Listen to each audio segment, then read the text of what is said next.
Hey, what's up, guys? This is Andrew Smirsick with Combat Art Training. I am here today with Lewis of Tactical Response.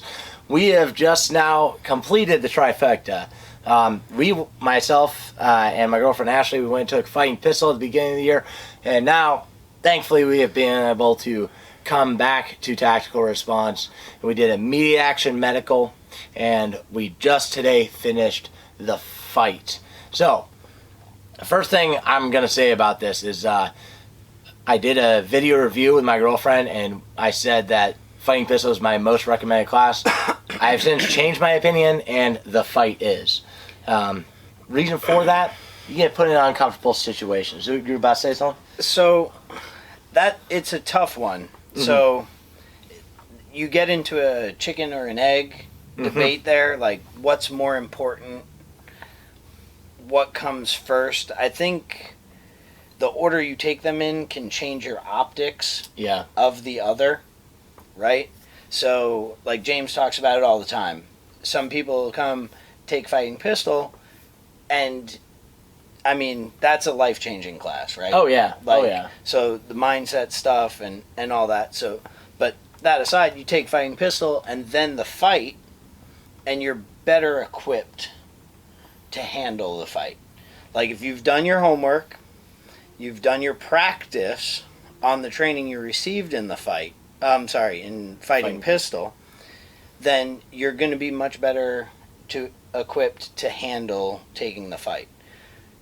On the other side, if you take the fight first and then take Fighting Pistol, when we do stuff like, hey, when you draw your gun, we want you to move your feet. Like, the people who have taken the fight first, we have to be like, yep, okay. Like, I get it, you want to move. Like, because we're like, move your feet. They're like, yeah, do that. Like, they're telling everybody else around them, like, yeah, when you go to take your gun out, you're going to want to move. Mm-hmm. You know what I mean? Like, totally, like, yep, this is an X, treat it like a freight train. Yep. You know? So, it can change your optics on it. So I'm not sure which one is technically better to take first, but almost every class you take at Tactical Response, it feels like, wow, this is the most important. Like, how'd you feel after taking medical? Okay, so for medical, we're going to do a review on that all on its own. Okay. I had combat lifesaver training in the Marine Corps, and, we work with corpsmen on certain things. But there was a ton of stuff I picked up on, and we'll talk about all that piece by piece in a video. Okay. But the thing with the medical is, like, I'm watching lots of people who've never had medical training before pick up on stuff like that. One of the biggest pieces is that, just resetting a cat tourniquet, I've never taught that. Never taught that. So I would watch, myself and other Marines and everyone try to apply a cat tourniquet, and they're doing not half to 1 to 3 spins, but crank, and it would take forever.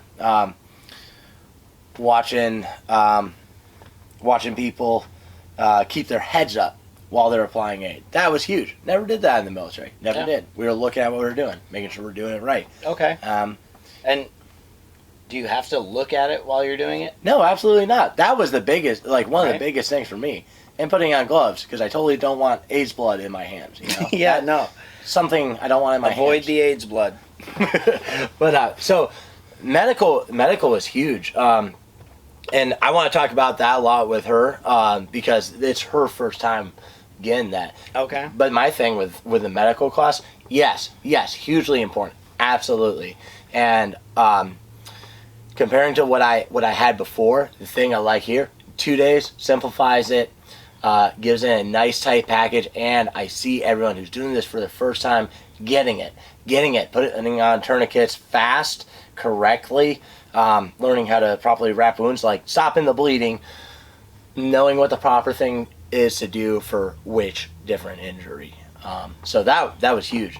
Now, with the fight, back to the fight, one of the things that I've always seen, like working in a gun store, being on the range and just talking to people, is people will say, if this happens, I'm going to do this. So what they'll say is a best case scenario for them. Yeah. And just watching videos of violent encounters, you'll see it's never a best case scenario. No. No. And what you will see in the fight is, I never had the mindset of it's going to be the best case scenario. I'm like, you got to be prepared for the worst. You got to be ready to fight. And there's a lot of lessons you can learn. But what the fight will do is put you in an uncomfortable position, and you learn what you will really do. Now. Yeah. I mean, there's a lot of people. It's like the pyramid of mindset, tactics, skill. Gear is down at the bottom. Mm-hmm. People worry about gear the most, but it's the least important, right? Like in any scenario in the fight, did it matter if you had a Glock 17 or a SIG 320? Do you think it would have made a difference? I mean, I would pick one over the other, but it's not the deciding factor. Right. It's it's not an issue, and people when they train on their skills, like what's your draw time? Like, do you think if you shaved half a second off your draw time, like that would be awesome, right? Yeah, I always like, do that. Cool, Yeah. right? Awesome. Would that have made a huge difference? No. Right? There's a lot of things, like specifically, the big thing that I learned for myself is like, okay, don't go looking for a gunfight. Don't do that. Because when we envision these scenarios, we don't envision, hey, as soon as he's, that problem is taken care of, we got to do something else, right? Not thinking that the gun is the first option. And when you're put there, and you got all these other tools, of course you still end up going to the thing that you think is going to protect you. Yeah. Just because you have that hammer in your tool belt, like, it doesn't mean everything's a nail. Like, you've got a tape measure. You might just need to measure something. It doesn't mean you should hit it with a hammer. Right? Yeah, exactly. Does that?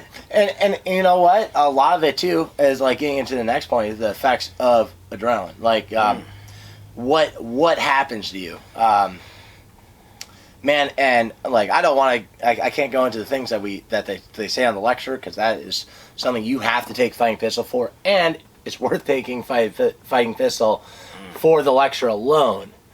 But those things that James says in the lecture become true. Like, you see the truth in it when you're taking the fight. Man, there's a lot of things I can say, but like I said, I can't go into them all. Yeah. I think a way to think about it is you can hear about stuff and like, okay, this is how adrenaline can affect people. And people have the same mentality as almost everything else in life.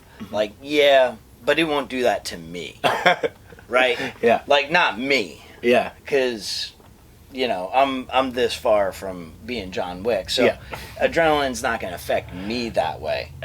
Right? Absolutely. They're creating their best case scenario. Right. Oh, yeah. I'll stay cool. Yeah. No problem. And like, one of the things is like, what are we doing? We're walking into a room that we're going to walk out of. We have stim guns and we're going to be put in a scenario. We literally know something's about to happen. But you still get the auditory exclusion. Your memory goes to shit. Anytime I had to give a description of the bad guy on the phone, I couldn't do it. So now I'm like, baby, we're going to do Kim's games all the time. We're going to build up that memory so we can get better at those things. Not hearing things, not seeing things, not noticing on the little signs, all that. It's like the effects of adrenaline are so huge, and you get those doses. One of the big things that's been happening to me lately over the past year is like, sometimes when I think I'm about to be in a fight, and there's a couple times where I was good, but then there's some other times where it's more like I don't know what's about to happen, and this is like in the real world. But I was feeling like it could get bad, and I would get a huge spike in adrenaline to the point where I can feel I'm getting a little shaky, because I'm like, I don't know if I have to hit this guy or if I'm going to go to jail or what's about to happen. Able to get through it and nothing bad happened, but what I was seeing for myself, and one of my goals to come here is I want to learn to control that better, because it seems like it's been having a higher effect on me lately. And the first day it was up and down with those spikes, up and down, and then the second day things got a little bit smoother too. So that was like one of the things I was hoping would happen, that absolutely did. Right. And I don't know if maybe that has something to do with anxiety levels, Mhm. right? So if you go into a situation and 100% like you don't know what to expect, right? So you bring that fear of the unexpected in with you. Now you get a little hit of adrenaline, like that fear can be amplified, Yeah. right? And so you're going to have a different effect than maybe on day 2 you might have been a little bit like, okay, Yeah. like I know, not that like, hey, this is going to be a cakewalk, right? Mhm. But you kind of know how things are going to work. Mhm. So a little bit of that anxiety is gone, and you get a little like, I just need to, keep my cool, and like things will be okay. Mhm. So you're going in with a more positive mindset to begin with, so that when you do get that little rush, you're in a better place to handle it. Mhm. So I'm no scientist or doctor, but I think that could play a part. I don't know if you Yeah. agree. Yeah, I would. So one of the things too is, it's meant to be an ego check, and I knew it would be. I knew it would be. I try not to have a big ego, but like we're all dudes, we do, and it wasn't so much that, sometimes when I messed up, it wasn't so much that it was an ego check. It was like, it was to myself, as a man, like embarrassing that I made that decision, and you're trying to think through it again. But it's every time, it's something you learn from. It's something you learn from, and then to do better. And gradually, as you go through the scenarios, and there's a lot of them. It's hard to like, well, I got it perfect this time. Not always a perfect answer, but what was I gonna say?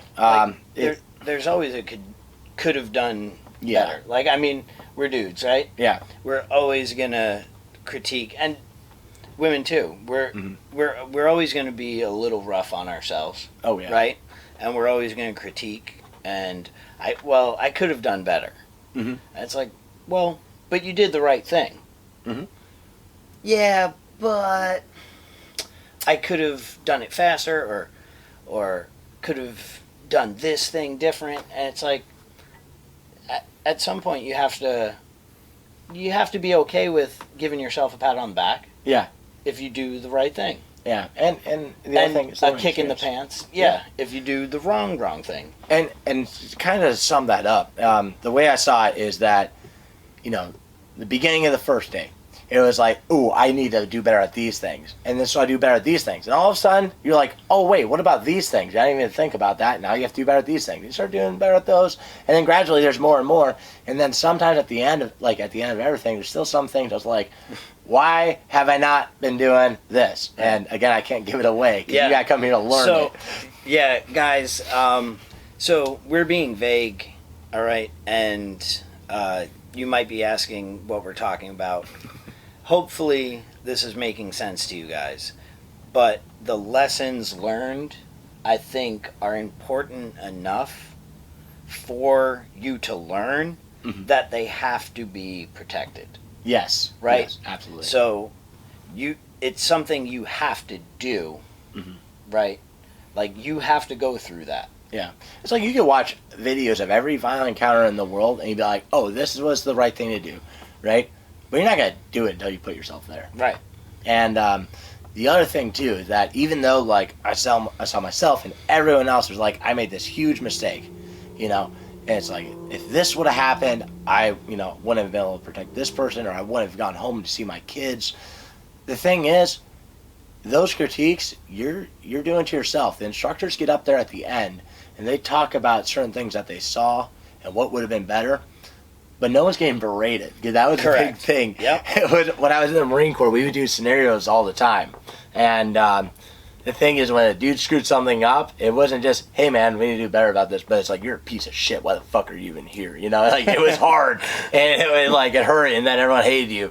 That's just the way it was. That's not the best learning environment. Right? No. That's not how people learn best. And the other thing too is, like I said, you know, we would do scenarios all the time, but the thing is, that's in a military sense, and yeah, like, you know, sometimes military's acting as kind of a police overseas, but the thing is, this is up close and personal. This is situations you will run into. And what are the situations built off of? So they're built off of lessons that need to be learned, desired outcomes, connections that should be made, and I don't want to speak out of turn. I wasn't there when this curriculum was created, or these scenarios. I know in The Fight Continues, almost all of those scenarios are built off of real, life or death situations. In The Fight, we have a Rolodex of situations. About a third of them are like, you should not shoot anybody, right? Another third of them are like, you should probably shoot someone. And then a third will depend on how you interact with the situation and what's going on, right? And did you find that kind of to be the case? Absolutely. Right. So there's certain lessons that we want to deliver, and so we pick the scenarios that we think best will deliver those lessons, and then we have, like I said, kind of a Rolodex so that you can take the class more than once. Yeah, and that's what we're super excited for. It's, if you guys don't know, after you take a class at Tactical Response, you can take it again here in Camden, Tennessee, which is an awesome experience. Like, we've already talked about that with Fighting Pistol. Stay in the team room, get to meet all these cool guys, hang out with the brotherhood and sisterhood. There's ladies here, of course, two of my girls over there. But hang out with the family and take the class again. And when you go back through with the fight, there will be more scenarios that you did not encounter the first time. Right. We're already pumped for it. After our first scenario, we're like my girl came out, she's like, everyone should have to take this class. Everyone in the world. Like, if they're in a courtroom judging someone else, they should have had to take this class. Everybody, yeah. I mean, you're not wrong. I'm not sure how I feel about, like, mandated. No, not servitude and force. But. Yeah. But I agree with you. Like, everyone should, right? Yeah. Like, regardless of whether you're pro-gun, anybody. Yeah. Like, that goes about a daily life where you interact with other people would benefit from this class. Oh, yeah. You don't even have to carry a gun to benefit from this class. Right? I was just about to ask you if you thought that. Oh, yeah, no, absolutely. And like, I'm very simple. I'm like, if you're not carrying a gun, it's like, there's no reason. There's no reason. You should be carrying. You should have training on how to use it.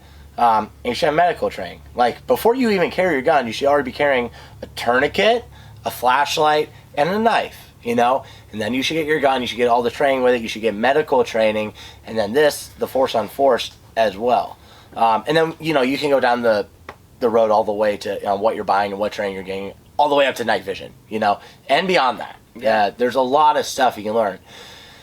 The biggest thing, too, is, like, I see it every time I take another class. I'm like, man, there's a lot of stuff to learn. It's like, you think you know this, and there's that much more, but really it just keeps going. Yeah. It keeps going. Rabbit hole after rabbit hole. It's like James says, and I'm paraphrasing, but like in martial arts, when you get a black belt, it means that you're ready to start learning the martial art.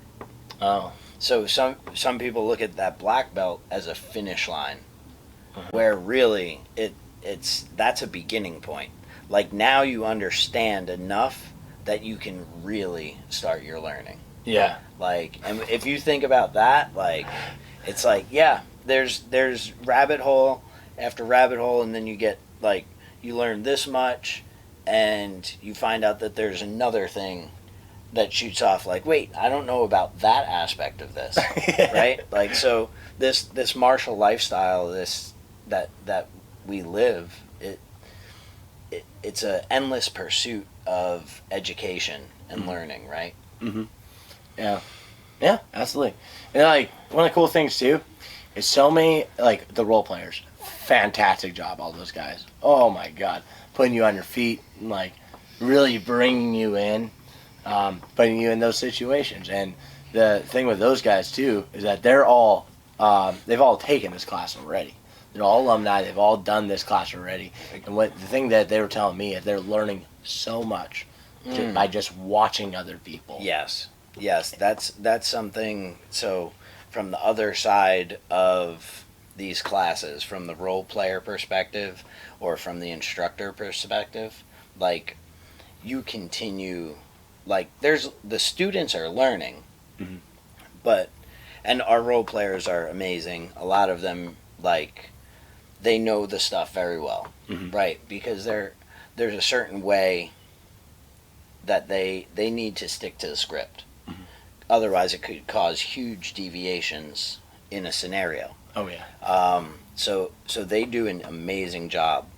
But how many people do we have in class? 27. 27. Well, we had 27 at Media Okay. Action Medical, biggest Media Action Medical class so far. So I was happy to be a part of that. So we had somewhere north of 20 people in this class of the fight, and so each person that was taking the class went through X number of scenarios. Each role player went through 20 something times the number of scenarios. Yeah. Right? So, and they got to see all little different things that different people did, what worked out really well, what worked out not so well. Yeah. So they were able to put all of that learning in their tool bag, right? In their mental tool bag. So, I mean, it's super valuable to take the class, come back, role play for the class. Like, you'll learn even more. And the last thing, and we're gonna close out the video, is that one of the big things I took away from it too is just how to talk to the police. And again, that comes back to the effects of adrenaline. When you're on the phone with 911, what you're saying, right? What are you saying? And then when they arrive, what are you saying? You know, and what you'll actually do. Because that is something you have to practice. Even the act of dialing 911 is something you have to practice to be able to do under stress. Yeah. The other thing too is, man, I just want to go back to the adrenaline because that was the big thing. Is like I slept like a rock last night. Yeah. Was it validates, it completely validates. Like I'm down with the way that tactical response teaches to run a gun. And there was one point where I was doing a tactical reload, and it was like I brought the magazine up. I was like, all right, here we go. Got it. Yeah, I mean, or we just call it a reload. Yeah, right? yeah. Because the whole Topping it off. Yeah, top off. Off. Right? So, we don't And do the any... verbiage changes in departments and militaries. How do you think... Would you have felt safer taking more time to try and like pinch a magazine between these fingers as it comes out? No. Or were you like, I need all of these in here? Yeah, exactly. Like I'm not sure how many are in here, but I know how many are in here, so I just gonna want to put all of them in there, right? Yeah, and it makes me think back to the goofy shit that people say, like I count my rounds so I know when to reload, so I don't have to send the slide for it. Like, no, you don't. Like, that's impossible. Yeah. What was another thing someone said? Another guy said that, because I've talked about, no, rack it every time. Like, who cares? Like, it's not, and like James said, it's not one going out of the chamber. It's one going in. Yeah. And I know one guy's like, I can feel the difference. Like if he's holding the slide lock Yeah. lever down, I can feel the difference between it going home on a round and an empty chamber. Like, Yeah. no, the fuck you can't. Yeah. No one can. No. People freak out about that Yeah, I one know. round. Like they're thinking back to like, you know, Mel Gibson is behind a piece of cover and like he looks and there's one round in his gun, right? And he shoots it and it ricochets off the spotlight and like into the guy's head or like something ridiculous. Okay, like what that. is that a lethal weapon or? I'm kind of spitballing that. Okay, one. I don't know if I that's was an thinking actual Patriot. scenario. Then I was thinking. Yeah. Then No, we- definitely not okay. Patriot. Okay. But, he was badass in that. Yeah. Fuck yeah. Um, Tomahawks. But do you think was there any scenario where like you were one round short? No. Like it would have made all the difference. No, I was just like, man, I just want more. That's the other thing. Yeah. Put it in. All right, good. All right, Yeah. feel happy. Yeah. I was even reluctant to pick up that mag I dropped. I was like, I don't really care about it that much right now. Yeah. You know. Yeah. The biggest thing that I was gassed up was ready for the next fight. So, hey, man, is there anything you want to add? Hopefully we made some sense to your viewers of how valuable the fight can be. If you're carrying a gun on a regular basis, if you own a gun, I think there's really valuable lessons that you kind of need to learn the hard way, Oh, yeah. right? So Oh, yeah. it's an ego check. You have to realize that, like, this class is not designed so that it could be like, yeah, good job, John Wick. You know? Like, that's not what it's about. But if you ran into any similar situation, Yeah. on your way home or next week, like, do you think you would be better suited to handle it having gone through this now? Absolutely. Right. And because it's like James has said, it's like a Rolodex that you can refer back to. And you've already seen like what is working and what does not. You know, there's all the lessons that Tactical Response teaches with their classes. Now this makes you perform those tasks. Yeah. Because there's a difference between a drill and a scenario. I will say too that, you know, for the people who aren't taking immediate action medical, like to go back to that, like if you take the fight, you will want to take immediate action medical. Oh, yeah. Mm-hmm. Yeah. I mean, if you take the fight before immediate action medical or fighting pistol, it will 100% make you want to do both, Mm-hmm. right? Because you're like, I need to get better with my gun. I need my gun handling, my ability as a gunfighter, right? Mm-hmm. And I need to be much, much better with my medical. Mhm. Like, so it'll definitely do that, 100%. Yeah, I would say if I were to give someone the order to take it, I'd say take fighting pistol, and when you take it, think about it as I gotta do this 100% because I could be in a fight on my way home Yep. from today, and you know, take it, do everything the best you can, and try to be the best you can. Work super hard, pay attention, take notes. Do that the same thing the second day. And if I could put it in order, I would say then take the fight. And then after the fight, I would say then go into immediate action medical, because you'll be like, no, I want to be able to fix that. I want to know what to do for a second chest wound and for a tourniquet, all that. All right, video cut out. I'm just gonna say, Lewis here has been with us at a fighting pistol, and then immediate action medical and the fight. Jerry was there for immediate action medical and the fight. Jay was here today for the fight. Like that, we've been then with them since the beginning. A fucking awesome time. We got to train with Kayla as well. We had talked to her about the immediate action medical class, which in my mind, back at that time, I was kind of like, I've had some medical training, but then like over some time, I was like, man, it's been too long. I'm like trying to think. I'm like, okay, be Mark P, and like, what do I do for this? And I'm like, am I supposed to use that part for this thing? And you know what? And watching the DVD. If you're not on libertv.com as a premium member, Yeah. you're fucking wrong. Yeah. And again, you can watch those DVDs over and over. Like, dollar for dollar, you can't make a better investment in your own safety. Absolutely. Like overall, it not just firearms related, but in general, being a Liberty TV member, like having access to that content, like, man, there's so much in there. Like, because I've watched every DVD on there, like at least twice, you know, except for the Civilian Defenders. I haven't watched all of them. Like I've just started watching those, but all the tactical response DVDs I've watched at least twice. And the thing that really sold me on immediate action medical too was watching Kayla on the DVD demonstrate everything, and just like looking at what the wound would look like and stuff like that. I was like, that's a better demonstration than I got in the military. You know, wow.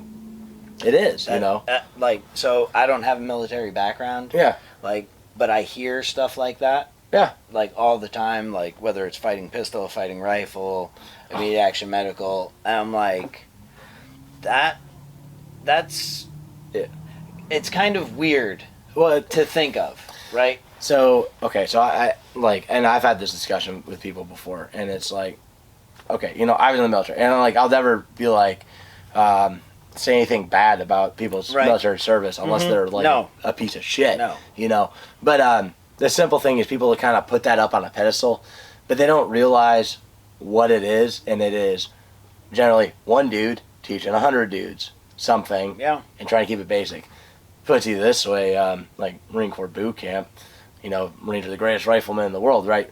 Well, all they're really doing is holding the gun still while they press the trigger at 200, 300, and 500 yards in different positions with some wind calls. Well, I mean, SOI is badass, it is, but like when people are like, I'm an expert shooter in the Marine Corps, like, what do you do? Like, I like, you know, numbers and stuff, and I'm like, you're not a rifleman. Like, that's not the same. You know, you went through a month in MCT, but it's not the same. And the other thing too is that lots of the really good stuff. There are schools, but lots of the really good stuff is kind of like, this guy has this experience from over here, and he came over here, and he learned stuff from this guy, and then he's in your unit, and he's really switched on, and he is making an effort to teach you guys. The thing with training in the civilian market is unhindered by bureaucracy, other than what they put in their own company. So, like, you guys are delivering the best possible product that you can come up with, you know, from look at, you know, the resumes. Look at the resumes. Look at the videos of who they're training with, who they're talking to, what those guys did, taking all that information, and I believe it was, I could be wrong, but I thought it was Andy Sanford saying this, is they take they analyze all the information that they got, and they synthesize it into a package, and that is the class. And that's a simple thing.